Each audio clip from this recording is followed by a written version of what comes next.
Visakha Nizamabad sub registrar కార్యాలయం అక్రమాలకు అడ్డగా మారింది.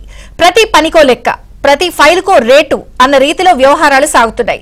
రిజిస్ట్రేషన్ కు వచ్చే ఫైల్ కు ఎంతో కొంత డబ్బులు కట్టాకే అన్ని రకాల ఆమోద ముద్రలు పడతాయి. తాజాగా ఏసీబీ అధికారుల దాడితో సబ్ రిజిస్ట్రార్ కార్యాలయంలోని వసూళ్ల దందా గుట్టు బ్రట్టయింది.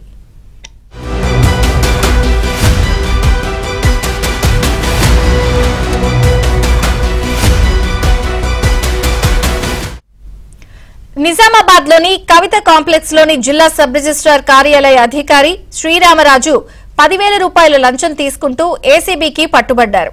ఆ తర్వాత ఏసీబీ అధికారులు అతనికి డబ్బులు ఎందుకు ఇస్తున్నారు, ఏ స్థాయిలో ఇస్తున్నారు అనే విషయాలపై ఆరా తీశారు. కార్యాలయంలో ఉన్నంతసేపు వచ్చిన ఫైళ్లకు సంబంధించిన వివరాలు తెలుసుకున్నారు. ఏసీబీ అధికారులు ఆ తర్వాత అక్కడి సిబ్బంది ఏజెంట్ల ద్వారా మరింత సమాచారం సేకరించారు. ఈ దశలో సబ్ రిజిస్ట్రార్ శ్రీరామరాజు ద్వారా సాగిన అక్రమాల చిట్ట కలకలం రేపుతోంది.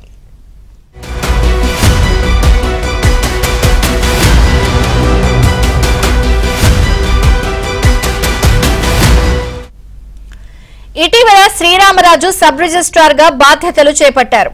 ఆయన సాగించిన వసూళ్ల దందా అనేక అనుమానాలకు తావిస్తోంది. ఇక్కడ సాగిన వసూళ్ల దందాలో ఎవరి వాటా ఎంత అనేది చర్చనీయాంశంగా మారింది.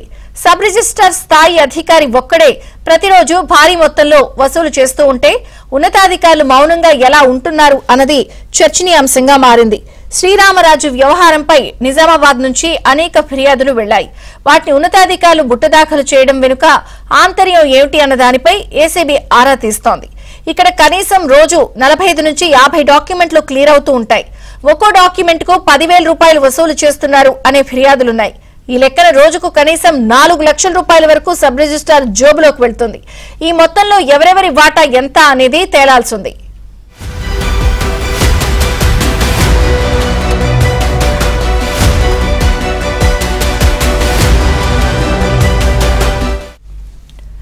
ఇదే కార్యాలయంలో మరో రిజిస్ట్రార్ తో పాటు కొందరు ఉద్యోగులు, 2 ప్రైవేటు వ్యక్తులు వసూళ్ల పర్వంలో భాగం పంచుకుంటున్నారు. సాధారణంగా డాక్యుమెంట్ల లావాదేవీలు ఆన్లైన్లో జరుగుతాయి. ప్రతి డాక్యుమెంట్ సమాచారం, వాటి క్లియరెన్స్ వివరాలు ఉన్నత స్థాయి అధికారులకు కళ్ల ముందే ఉంటాయి. నిజామాబాద్ లో రోజువారీగా జరిగే తెర ముందు, తెర వెనుక లావాదేవీల సమాచారం కూడా వారికి చేరిపోతోంది. ఈ క్రమంలోనే ఉన్నత స్థాయి వాటాలు కూడా రోజువారీగా పంపిణీ అవుతున్నట్లు తెలుస్తోంది. ఇటీవల ఒక వ్యక్తి ఆస్తి కొనుగోలులో 60 లక్షల రూపాయలు రిజిస్ట్రేషన్ శాఖకు చెల్లించాడు. కానీ డాక్యుమెంట్ క్లియర్ చేయడానికి తన వాటాగా 6 లక్షలు ఇవ్వాలని డిమాండ్ చేయడంతో సదరు వ్యక్తి అంత మొత్తం ఇవ్వడానికి ససేమిరా అన్నాడు. అంతే, క్వెరీలు వేసి ఫైల్ పక్కకు పెట్టేశాడు. విషయం పై స్థాయి అధికారి వద్దకు వెళ్లింది. అయినా పట్టించుకోలేదు. చివరికి ఉన్నత స్థాయిలో లాబియింగ్ చేయడంతో ఆ డాక్యుమెంట్ క్లియర్ అయింది. మరో అసెస్మెంట్ ఇంజనీర్ విషయంలోనూ ఇదే జరిగింది. సబ్ రిజిస్ట్రార్ ముడుపుల విషయం ఫిర్యాదు చేస్తే ఇందులో ఆయన తప్పేమీ లేదని ఉన్నతాధికారి సర్ది చెప్పినట్లు సమాచారం. శ్రీరామరాజు మామూళ్ల వసూళ్లలో కొత్త ట్రెండ్ కు తెరలేపారు. ఒక్కో డాక్యుమెంట్ కు 10,000 ఫిక్స్ చేశారు. దీంతో ఆయన వసూళ్ల దందాను ఏసీబీ దాకా తీసుకెళ్లింది. ఈ నేపథ్యంలో ఏసీబీ అధికారులు నిజామాబాద్ లో కేసును మరింత పకడ్బందీగా డీల్ చేసేందుకు సిద్దమవుతున్నారు. లంచం తీసుకుంటూ పట్టుబడ్డ శ్రీరామరాజును ఏసీబీ విచారిస్తే మామూళ్ల గుట్టురట్టయ్యే అవకాశం ఉంది.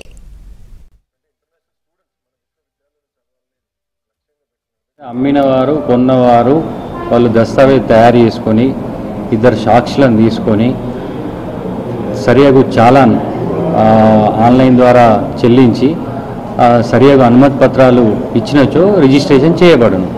రిజిస్ట్రేషన్లు తగ్గడం అనేది అవాస్తవం. దస్తావేజు లీగల్ ఇబ్బంది పెట్టేది ఏముంటుంది? నాకు సరియగు అనుమతి పత్రాలతో రిజిస్ట్రేషన్కి వస్తే మనం రిజిస్ట్రేషన్ చేస్తాం.